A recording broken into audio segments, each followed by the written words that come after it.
কত বড় মুত্তাকি ছিলেন সাইয়েদনা ওমর ফারুক। মদিনার সমাজে কয়জন মুনাফিক ছিল বিশ্বনবী ছাড়া কেউ বলতে পারতেন না। বিশ্বনবী কোন সাহাবীকে মুনাফিকদের লিস্ট দিয়ে যান নাই, একজন সাহাবী ছাড়া। দেখি কেউ বলতে পারেন কিনা ওই সাহাবীর নাম? কি নাম?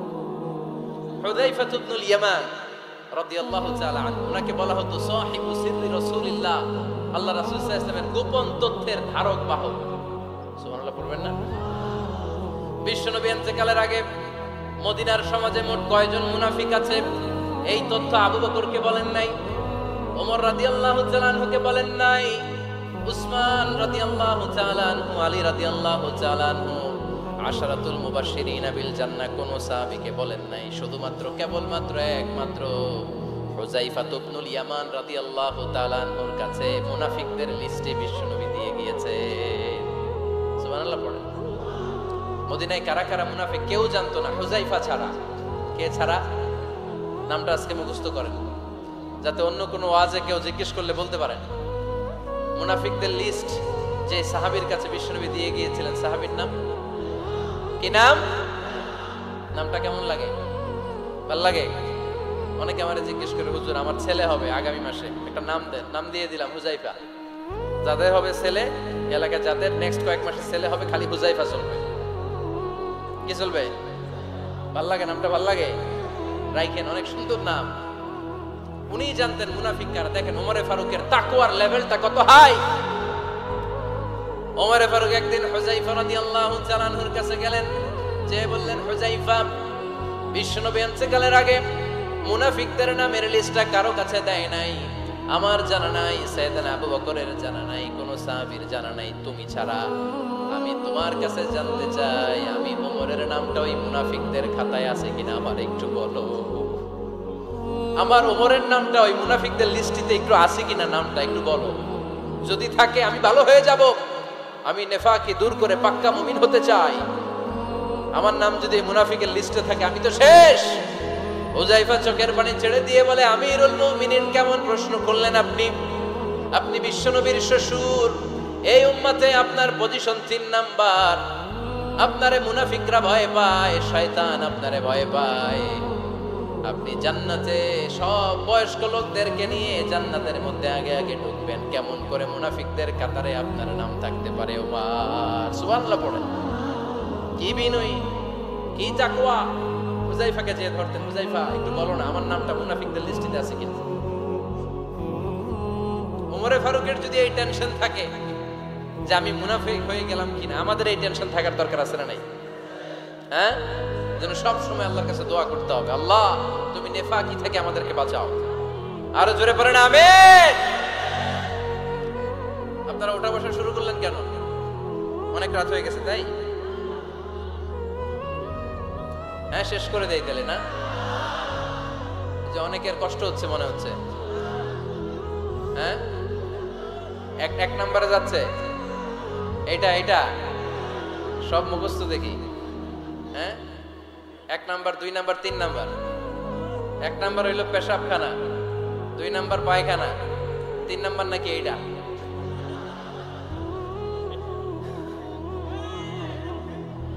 আছে না নাই? না, সিগারেট কোন মুসলমান খেতে পারে? সিগারেট হয় টোবাকো প্ল্যান্টস থেকে, তামাক পাতা। ফরিদপুরে চাষ হয় নাকি? হয়। কোন থানায় হয় বেশি? হ্যাঁ, তামাক ক্ষেত যারা দেখছেন কোনো বেড়া লাগানো লাগে? কারণ ছাগলেও মুখ দেয় না।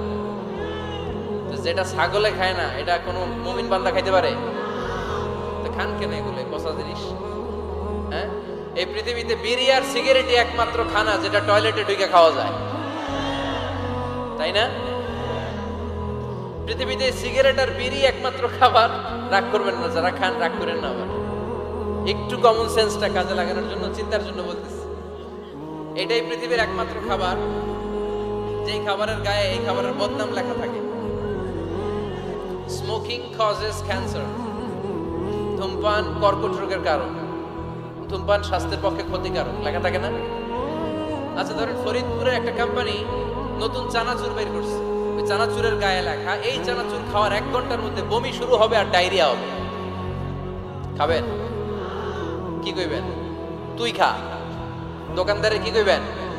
তুই খা, তোর বমি হোক, তোর 14 গোষ্ঠীর ডায়রিয়া হোক, আমি টাকা দিয়ে এগুলো কিনবো না, ঠিক কিনা? কারণ এই প্রোডাক্টের গায়ে এই প্রোডাক্টের বদনাম লেখা, এটা আমরা কিনবো কেন? কিন্তু সিগারেটের উপরে সিগারেটের বদনাম লেখা থাকার পরেও আমরা খাই, টয়লেটে বসে খাই। এটার মধ্যে একটা পয়জন আছে, এটাকে বলে স্লো পয়জন, নিকোটিন। এটা আপনার লাং ফুসফুসকে শেষ করে দিবে, স্লো পয়জন। সিগারেট খাওয়া অনেকটা আত্মহত্যা শামিল।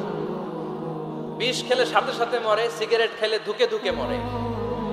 আর সিগারেট থেকে হিরোইন, গাঁজা, ফেন্সিডিল, ইয়াবা, ম্যারিজুয়ানার পথে মানুষ পথ বাড়ায়, পা বাড়ায়, তাই না? এগুলো খাবেন না। ওয়ালা তুলকু আইদিকুম ইলা তাহলুকা, নিজে নিজেকে স্বেচ্ছায় ধ্বংসের দিকে ঠেলে দিও না। জীবনটা অনেক সুন্দর, জীবনটা অনেক রঙিন, আল্লাহর দেয় জীবনটাকে উপভোগ করার দরকার আছে না নাই? এই জন্য সিগারেটকে এই ফরিদপুরের প্রোগ্রাম থেকে আমরা আজকে নো বলে দিলাম। কি বলে দিব? আওয়াজ করে সবাইকে আমরা সবাই একসাথে বলবো, সিগারেটকে কি বললাম? মনে থাকবে না? মাহফিলের প্যান্ডেল থেকে বাইর হয়ে আবার ইয়েস, হ্যাঁ না, ইয়েস করা যাবে না। সিগারেটকে কি বললাম? নো। ওমর ফারুক রাদিয়াল্লাহু তাআলা আনহু আমাদের সুপার হিরো, আমাদের সবাই বলেন আমাদের, উনি কত বড় সুপার হিরো শুনেন। উনি জুমার খুতবা দিচ্ছেন। কি দিচ্ছেন? মসজিদে নববীতে। খুতবার মাঝখানে হঠাৎ বললেন, ইয়া সারিয়াতাল জাবাল, ইয়া সারিয়াত ইবনে জানিমিল জাবাল।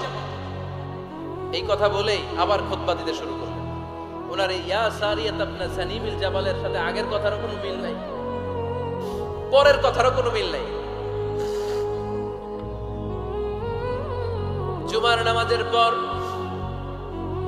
মুসল্লি সাহাবারা ধরলেন, বললেন, ইয়া আমিরাল মুমিনিন। খুতবার মাঝখানে হঠাৎ করে ইয়া সারিয়াত ইবনে জালিমিল জাবাল বলে আপনি চিৎকার করলেন কেন? আপনার এই বাক্যের সাথে আপনার খুতবার আগের বাক্যের কোনো মিল নাই, আপনার খুতবার পরের বাক্যেরও কোনো মিল নাই। এই কথা আপনি কারে বললেন? কারে উদ্দেশ্য করে বললেন? এই কথার তাৎপর্য কি আমাদেরকে বুঝিয়ে বলেন। ওমরে ফারুক বললেন, আমি যখন খুতবা দিচ্ছি আমি দেখতে পেলাম ওই যে কয়েক মাস আগে আমি আমার মুসলিম সেনাবাহিনী পারস্যে আক্রমণের জন্য পাঠিয়েছি, বর্তমান ইরানের ওই বিশাল এলাকাতে পারস্যে আমি আমার ব্যাটালিয়ন পাঠিয়েছি। আমি হঠাৎ করে দেখতে পেলাম আমার মুসলিম বাহিনীর সেনাপতি যুদ্ধের এক পর্যায়ে তার ডানে আছে উপত্যকা, বায়ে আছে পাহাড়, সে পাহাড়ি রাস্তা ছেড়ে দিয়ে উপত্যকার দিকে যেতে শুরু করেছে। আমি দেখতে পেলাম আমার মুসলিম বাহিনী যদি উপত্যকার দিকে ছুটে বেড়ায়, কাফির মুশরিকরা আমার মুসলিম বাহিনীকে কচুকাটা করে ফেলবে। তাই আমি এখান থেকে তাদেরকে কমান্ড দিয়ে বলেছি, ইয়া সারিয়াতাল জাবাল, উপত্যকার দিকে নয় পাহাড়ের দিকে যাও, তাহলেই তোমাদের বিজয় নিশ্চিত হয়ে যাবে। উপত্যকার দিকে যেও না, ইলাল জাবাল, ইলা সারিয়াতিল জাবাল, পাহাড়ের দিকে ছোট। সাহাবারা অবাক, ঘটনা কি? উনি বসে আছেন মদিনায় মসজিদে নববীর মিম্বারে দাঁড়িয়ে, উনি যদি ইয়া সারিয়াতাল জাবাল বলে, এটা কি ইরানে যাবে নাকি? ও মিয়া, তখনকার সময়ে বর্তমানের মতো মোবাইল ছিল নাকি? ইন্টারনেট ছিল নাকি? কিছু ছিল? খালি মুখে আমি যদি বলি ইয়া সারিয়াতাল জাবাল, এটা ইরানে যাবে, ইন্ডিয়ায় যাবে, ঢাকায় তো যাবে, ফরিদপুর শহরেই তো বসবে না, ঠিক কিনা? কিন্তু এটা আমিরুল মুমিনিন, বিশ্বাসী সাহাবারা বিশ্বাস করে নিল। কিছু মুনাফিক ছিল, এরা কয় না, ঝামেলাস, এটা তো সম্ভব না। এক কাজ করি, এই সেনাপতি যখন বিজয়ী বেশে মদিনায় ফিরে আসবে, এরা আমরা ধরবো। এরা দিন গুনতে লাগলো, এই সেনাপতি মুসলিম বাহিনী নিয়ে পারস্য জয় করে কবে ফিরে আসবে। এই মুনাফিকের দলগুলো কখনো সেনাবাহিনীকে অভ্যর্থনা জানাতে যেত না, কিন্তু এইবার সবার আগে মদিনার উপকণ্ঠে যে সেনাপতিদেরকে অভ্যর্থনা জানানোর জন্য ফুল নিয়ে রেডি, ফুল নিয়ে দাঁড়ায়। সেনাপতি ঢুকার সাথে সাথে ধরছে, এই সেনাপতি কোথেকে আসছে? পারস্য জয় করে আসছে। এমন এমন দিন, জুমার দিন দুপুর বেলা যুদ্ধের মাঝখানে আমিরুল মুমিনিনের কণ্ঠের কোন কথাবার্তা শুনছো নাকি? সেনাপতি অবাক, কয় তোমরা জানলা কেমনে? শুনছি তো। সুবহানাল্লাহ পড়বেন না? আমরা যুদ্ধে একটা ভয়ঙ্কর অবস্থার মধ্যে ছিলাম। পেছন থেকে শত্রু আমাদেরকে আক্রমণ করতে শুরু করে দিল। ডানে যাব না বায়ে যাব, সামনে যাব নাকি পেছনে যাব, রাস্তা খুঁজে পাচ্ছি না। ডান দিকে ছিল আমাদের উপত্যকার রাস্তা, বাঁ দিকে ছিল পাহাড়ি পথ। আমরা সোজা পথ হবে মনে করে উপত্যকার দিকে ছুটতে আরম্ভ করলাম। হঠাৎ করে আমিরুল মুমিনিনের কণ্ঠ বজ্র কণ্ঠে আমার কানের মধ্যে ভেসে আসলো। আমার মনে হলো আমিরুল মুমিনিন কেমন যেন আমাকে কমান্ড দিচ্ছেন আর বলছেন, ইয়া সানিয়াতাল জাবাল, ডান দিকে উপত্যকার পথে নয়, তাড়াতাড়ি পাহাড়ের দিকে সৈন্যবাহিনী নিয়ে উঠে যাও। পাহাড়ের দিকে, ডানে না। This is wrong track and this is the right track. ওই দিন যদি ওমরে ফারুকের ওই গাইডলাইন, আমিরুল মুমিনিনের কমান্ড যদি আমি না শুনতাম, আজকে বিজয়ের বেশে ফিরতেও পারতাম না, আমাদের চেহারাও তোমরা দেখতে পেতে না। ওমরে ফারুকের ওই কমান্ড, ওই গাইডলাইন অদৃশ্য থেকে শোনার কারণে এই পারস্যের মধ্যে আমাদেরকে সেই যুদ্ধে বিজয় দান করেছে কে? দিস ইজ ওমরে ফারুক, দিস ইজ ওমরে ফারুক। বিশ্বনবী বলছেন, আমার মা লাকিয়াকা শাইতানু সালিকান ফাজ্জান ইল্লা সালাকা ফাজ্জান গায়রা ফাজ্জিক। ওমর, শয়তান ইবলিস যদি তোমার কোনো রাস্তা দিয়ে হাঁটতে দেখে, শয়তান ওই রাস্তা রেখে দিয়ে অন্য রাস্তা দিয়ে হাঁটে। সুবহানাল্লাহ। বাড়িতে যায় বলে কে বলতেছে? বিশ্বনবী। কার ব্যাপারে? ওমরে ফারুকের ব্যাপারে। শয়তান যদি দেখে যে ওমরে ফারুক এই রাস্তা দিয়ে হাঁটতেছে, শয়তান ওই রাস্তা রেখে দিয়ে অন্য রাস্তা দিয়ে হাঁটে।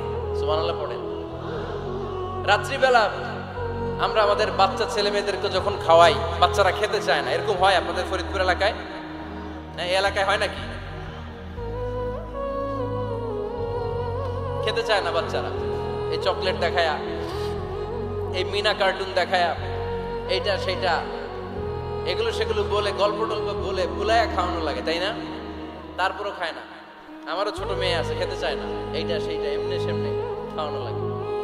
তো শেষে না পেরে মা বাবা বলতে বাধ্য হয়, ওই যে ভূত আসতেছে, ভূত, তাড়াতাড়ি তাড়াতাড়ি খাও, নাহলে যে ভূত ধরবে তোমার। ওই যে বাঘ আসতেছে, বাঘ, তাড়াতাড়ি খাইলে নাহলে বাঘে কামড়াবে। বলি না আমরা? আপনারা কি বলেন? ভূত। আর কি বলেন?